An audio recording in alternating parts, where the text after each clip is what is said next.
Bom dia. A nossa disciplina de letramento digital é do curso de especialização em alfabetização e letramento. Modalidade à distância, é a disciplina de 60 horas com 4 créditos.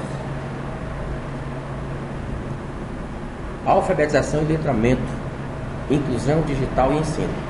Bom, Soares, 2003-15, diz que a alfabetização, em seu sentido próprio específico, é o processo de aquisição do código escrito, das habilidades de leitura e escrita. Soares também, ainda na mesma página, ela diz o quê? Que a alfabetização é um processo de representação de fonemas em grafemas e vice-versa, mas é também um processo de compreensão e expressão de significados por meio do código escrito. Então, como nós vamos tratar de letramento digital, é bom que a gente tenha uma noção de alfabetização e letramento. A alfabetização, a gente está vendo aí que é o processo de aquisição do código escrito. Antigamente, se tinha a ideia de que saber ler e escrever já estava alfabetizado. Há um imbricamento entre essa questão da alfabetização e do letramento. Soares, ela já diz na segunda, na página 16, ainda na página 16, ela diz que a alfabetização é um processo de representação de fonemas em grafemas e vice-versa, mas é também um processo de compreensão e expressão de significados, ou seja, quando eu me alfabetizo, eu tenho que ter em mente também que eu estou me letrando. Por quê? Porque além de saber codificar e decodificar signos, eu também tenho que ter uma compreensão desses signos por meio do código escrito. Coscarelli Ribeiro, 2005, já disse que letramento digital é muito mais que aprender a ler em um computador. Veja bem, não basta só digitar para que eu me sinta letrado. Eu tenho que saber digitar, mas eu tenho que saber também usar essa ferramenta praticamente do século XXI, que é o letramento digital. Eu tenho que saber usar o computador, eu tenho que saber ligar o computador, desligar o computador, eu tenho que escolher a fonte, eu tenho que escolher o tipo de letra, eu tenho que... Posso trabalhar em PowerPoint, posso trabalhar em Word, eu tenho que ver as ferramentas que o computador dispõe para que eu possa utilizar. Sim, quando eu conseguir trabalhar com o computador, usando todas as suas ferramentas, aí nesse momento eu já começo a me letrar digitalmente. E na nossa era, as pessoas precisam desse letramento. Isso não quer dizer que eu vou ter que abandonar o lápis, vou ter que abandonar o papel. Escrever num texto é uma coisa, interpretar o que tem naquele texto é uma coisa. Agora, escrever, digitar no computador e entender o que tem no computador, naquele texto, aí eu já vou ter uma série de caminhos para que eu possa interpretar o texto. Ele vai me dar uma série de opções para que eu possa interpretar. Ele vai me dar uma série de maneiras para que eu possa me inteirar do que eu estou fazendo. Por exemplo, nós temos no computador, no ensino tradicional, nós temos o quadro de giz, chamado também de quadro negro, e antigamente lousa. Aqui, a tela já é o meu quadro. Eu posso aumentar, eu posso diminuir, eu posso escolher o tamanho. Tudo isso faz parte do letramento digital. E a inclusão digital? Na página 17, Coscarelli diz que é um processo em que uma pessoa ou grupo de pessoas passa a participar dos métodos de processamento, transferência e armazenamento de informações, que já são do uso e do costume de outro grupo, passando a ter os mesmos direitos e deveres dos já participantes daquele grupo onde está se incluindo. Então, quando eu falo de inclusão digital, eu falo de uma inserção de pessoas com a mesma meta, com o mesmo objetivo e sabendo usar essa ferramenta que a gente dispõe hoje para estudo, para comunicação, para aprendizagem.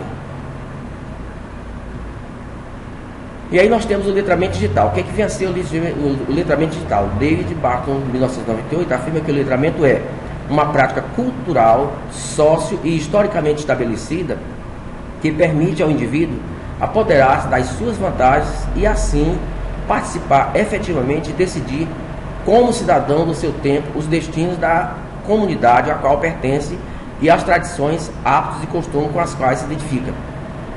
Então, o letramento digital é uma prática cultural. Eu posso escolher dentro do letramento digital, eu posso escolher a maneira como eu vou interpretar o texto. É também a capacidade de enxergar, além dos limites do código, fazer relações com informações fora do texto falado ou escrito e vinculá-las à sua realidade histórica, social e política. São características de um indivíduo plenamente letrado. Então, o indivíduo não fica preso ao texto, mas ele tem toda uma gama de informações extra-texto que vão auxiliá-lo na questão da interpretação, na questão da comunicação. Quando o indivíduo consegue, a partir do texto, ele ter uma ideia do todo, recorrendo a textos fora do que ele está escrevendo, mas que estão inseridos naquela ideia, a partir desse momento ele começa a ser considerado um indivíduo letrado. Então, ele tem que saber usar o computador, ele tem que saber usar o texto e ele tem que saber interpretar o texto com o que ele escreveu e com o que está ao seu redor, ao seu mundo circundante. Implica realizar a prática de leitura e escrita diferente de formas tradicionais de letramento e alfabetização. Quando eu tenho texto escrito, eu tenho um direcionamento X que eu preciso interpretar para que eu possa entender o que eu estou lendo. Quando eu tenho um texto digital, eu vou ter diferentes formas de letramento e diferentes formas vão me apresentar uma outra alfabetização. Então eu vou ter diferentes formas tradicionais de letramento e alfabetização. Eu posso recorrer a N questões para que eu possa realizar essas práticas de leitura e escrita. Ser letrado digital pressupõe assumir mudanças dos modos de ler e escrever, os códigos e sinais verbais e não verbais, como imagens e desenhos, se compararmos às formas de leitura e escrita feitas no livro. Até porque o suporte sobre o qual estão os textos digitais é a tela, que também é digital. Então, quando o indivíduo já está letrado, ele assume mudanças no modo de ler e escrever. Ele não lê só numa direção, ele tem N direções para que ele faça a leitura, para que ele possa entender a questão. O ensino na era digital. As tecnologias digitais criam um amplo espaço de probabilidades, possibilitando novos ambientes de aprendizagem, potenciando a criatividade, a autonomia, o espírito crítico, a cooperação e a colaboração. Bom, a contribuição do letramento digital, da questão do ensino e aprendizagem, é que ela abre um espaço bem amplo para que o aluno possa aprender melhor, ter uma outra visão, ter uma visão abrangente, ter uma visão bem mais espaçosa do que lendo apenas um livro. Um livro ele vai dar apenas um texto escrito, ele vai dar apenas um direcionamento. O texto digitado, ele vai dar um espaço maior, o aluno vai ter uma visão maior da coisa, e ele contribui para que esse ensino seja um ensino dinâmico, para que esse ensino seja um ensino melhor, seja um ensino e uma aprendizagem de maneira bem mais fácil. O conhecimento é coletivo. Quando eu tenho um texto aqui no meu computador, N estudantes, N alunos, N pessoas têm esse mesmo texto em seus computadores. E cada um vai ter uma ideia dentro daquela ideia que se apresenta. Nem todos, aliás, todos vão ter leituras, vão fazer a mesma leitura, mas vão ter interpretações diferentes. Por isso que o conhecimento é coletivo e vai depender do espaço onde a pessoa se encontra. E aí nós temos os gêneros digitais, que podem ser grandes ferramentas educacionais para o processo de ensino-aprendizagem. Por que os gêneros digitais? Porque eu posso recorrer a uma série de gêneros, eu posso recorrer ao blog, eu posso recorrer a outros tipos de gênero, para que eu possa ensinar e aprender, para que o aluno possa também participar do processo de ensino-aprendizagem com mais facilidade. Ele vai escolher o tipo de ferramenta digital que ele precisa para ele se envolver com a educação, com o ensino. E aí nós temos os hipertextos multimodais. O que vem a ser isso?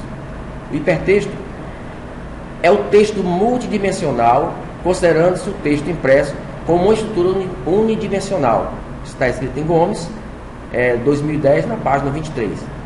Então, o hipertexto já é um texto do computador.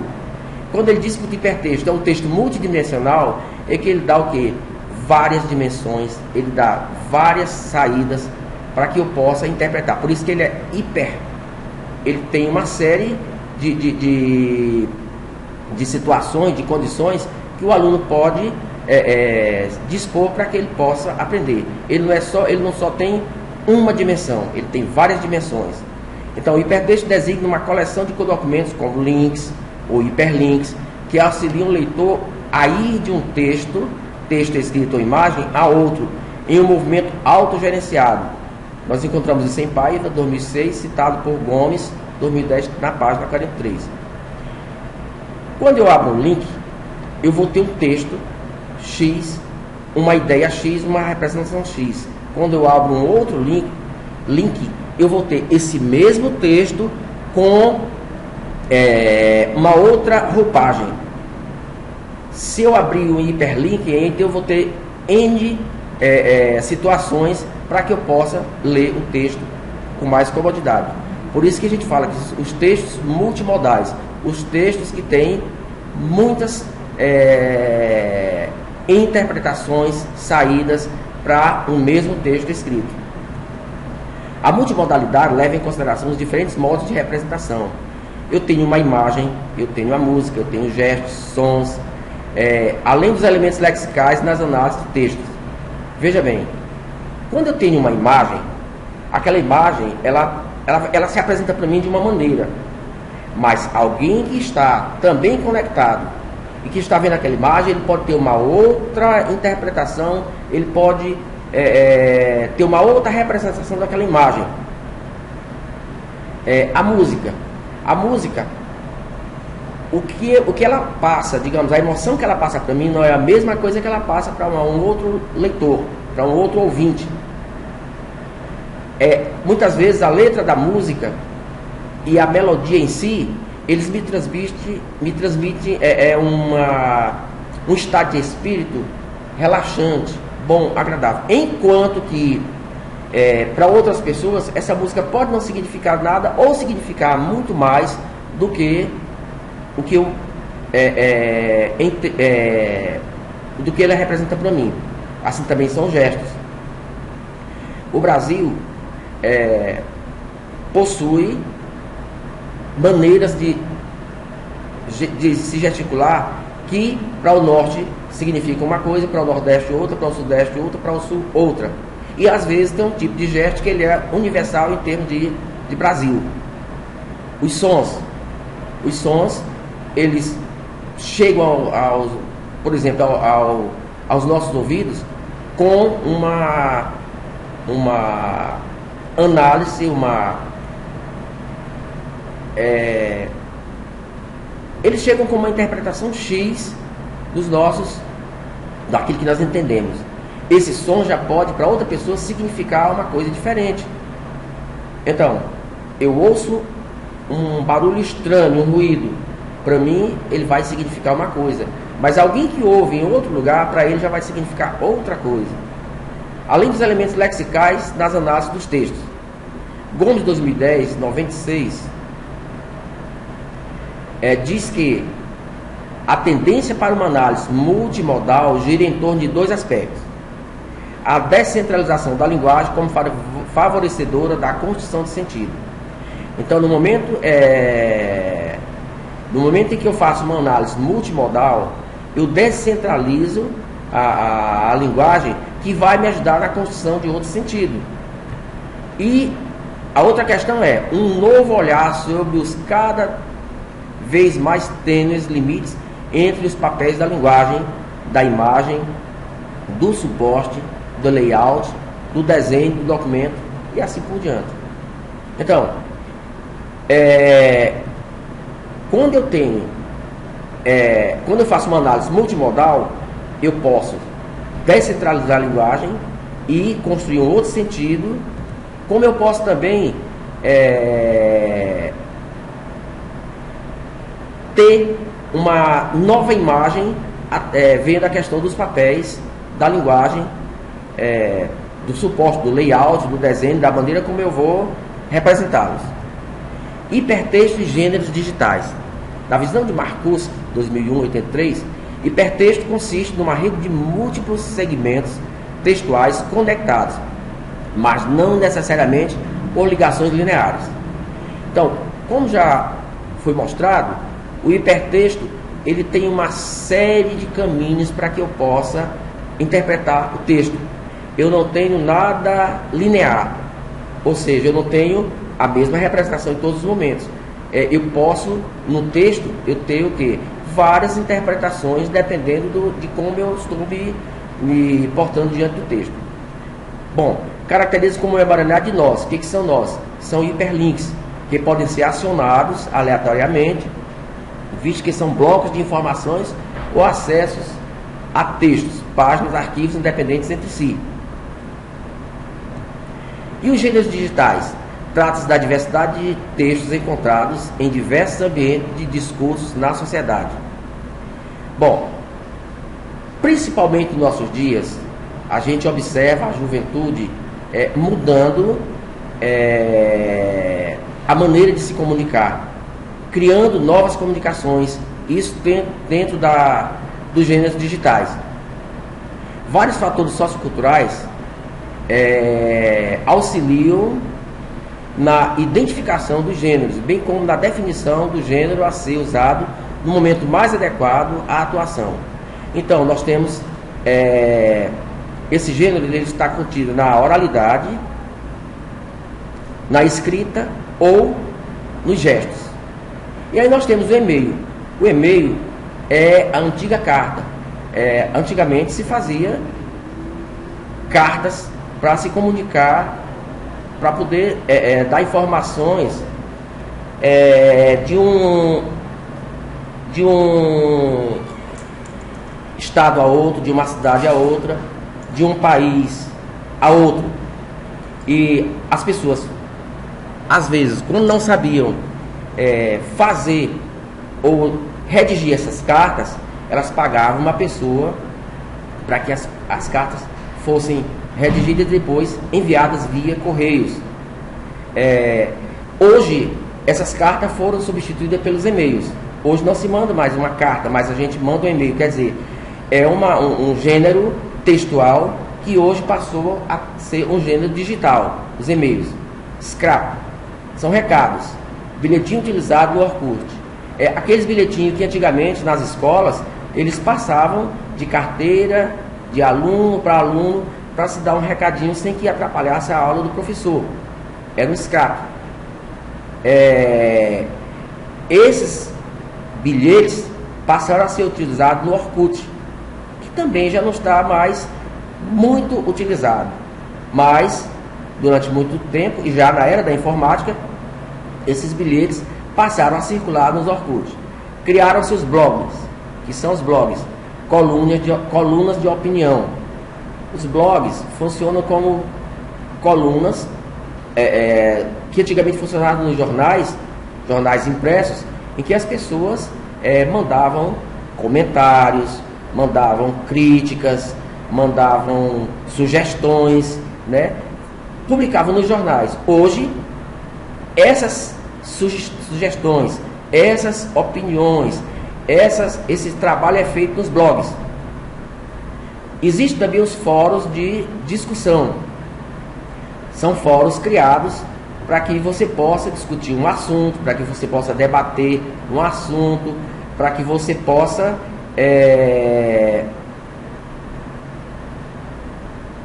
dividir com as pessoas opiniões sobre aquele mesmo assunto, também criado na era digital. E tem o Moodle, usado para a aprendizagem dos alunos online e para o usuário traçar o seu perfil. O Moodle, os professores às vezes passam o assunto, eles têm um grupo, eles criam esse gênero, né? Eles usam esse gênero para passar aprendizagem para seus alunos. Os alunos se reúnem depois, discutem, e quando o professor chega na sala, o assunto já está praticamente mostrado. O que eles vão fazer? Apenas trabalhar esse assunto.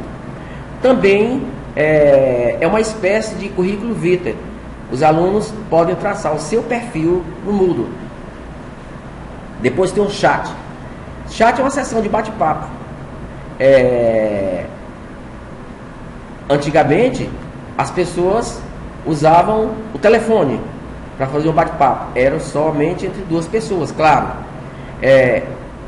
Essa sessão de bate-papo também foi muito usada em rádios, onde as pessoas ficavam entrando em contato com outras pessoas através de um locutor e conversando. Principalmente quando o assunto era política, era educação, eles ficavam fazendo. Hoje nós temos na internet, nós temos o chat, que é essa sessão de bate-papo, onde as pessoas podem conversar abertamente. O AVA é um outro gênero digital. O AVA é aquele desenho instrucional, é o modo expressivo na era digital. Por exemplo, a gente pode observar, você quer que as pessoas, você gostou da proposta que a pessoa fez, você bota aquelas mãozinhas aplaudindo. Você está triste, bota aquela carinha de triste. Você está alegre, carinha de alegre. Então, tudo isso aí faz parte desse desenho instrucional. E a era digital dispõe de vários desenhos para interpretar aquilo que você quer expressar. Então, o AVA é o modo expressivo na nossa era, na era digital. Tem o quiz. Quiz é uma espécie de jogos de perguntas e respostas, o qual estimula diversas habilidades dos participantes. Temos o Wiki também. O Wiki proporciona a construção de textos de forma colaborativa, permitindo que os participantes trabalhem juntos, adicionando novas páginas web ou completando e alterando o conteúdo das páginas publicadas.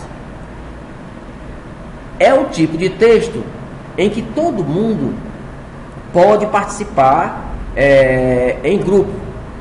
Porém, é um texto que não oferece muita credibilidade, porque, na verdade, não oferece credibilidade, porque é um texto em que todo mundo pode mexer, e de repente você pode acrescentar uma coisa que não é verdadeira, uma coisa que não condiz com o assunto discutido, e esse texto pode ter uma alteração. Então, é interessante que você leia, é interessante que você veja o que está publicado, mas é interessante que você faça pesquisa em outros campos, que você recorra a outros gêneros, para que você possa se certificar que, se de fato esse texto merece credibilidade. Porque você pode mudar, ele não é um texto fechado, ele não é aquele texto em que você não pode mexer, não pode alterar, só pode ler. Ele é um texto em que todo mundo altera. Pelo fato dele ser um texto em que qualquer pessoa pode alterar, ele não merece muita credibilidade, mas é um texto que aos poucos você vai se construindo. Se as pessoas que estão trabalhando com o Wiki são pessoas sérias, são pessoas que de fato estão ali para contribuir com a instrução, com a educação, com o crescimento dos alunos, dos jovens, da população de um modo geral, essas pessoas, claro, elas vão o quê? Elas vão adicionar apenas o que for verdadeiro, apenas o que merecer credibilidade.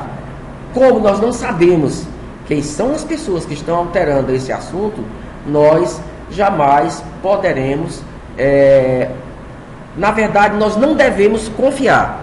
Se a gente acha que a informação do Wiki é uma informação verdadeira, a gente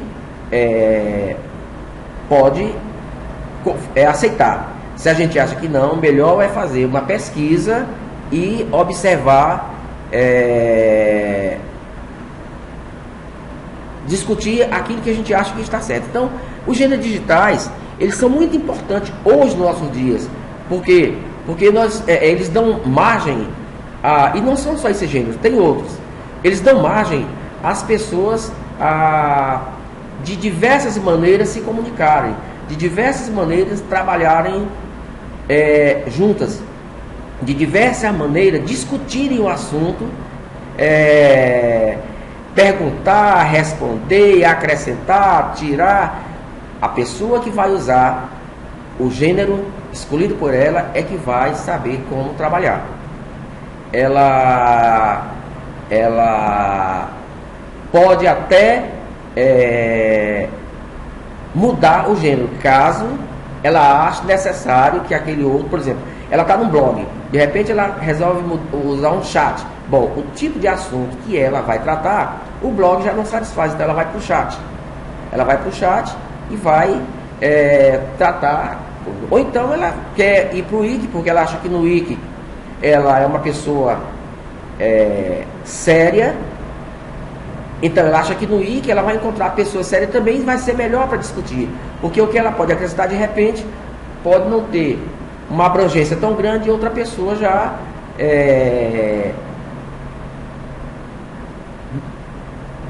colabora naquilo que ela está fazendo.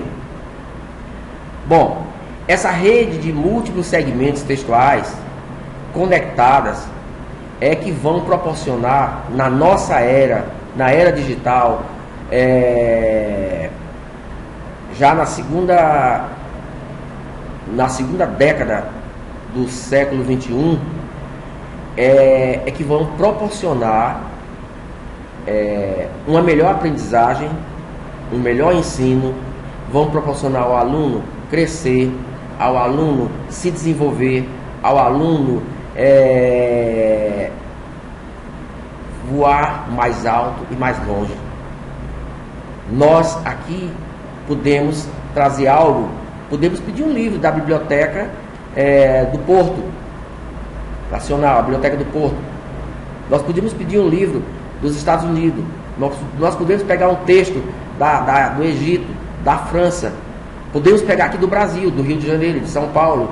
Nós podemos trazer, porque a era digital, ela permite que a gente tenha uma biblioteca bem maior à nossa disposição, onde nós podemos ver esta questão dos textos, dos gêneros, trabalhar os hipertextos, trabalhar de fato o letramento digital.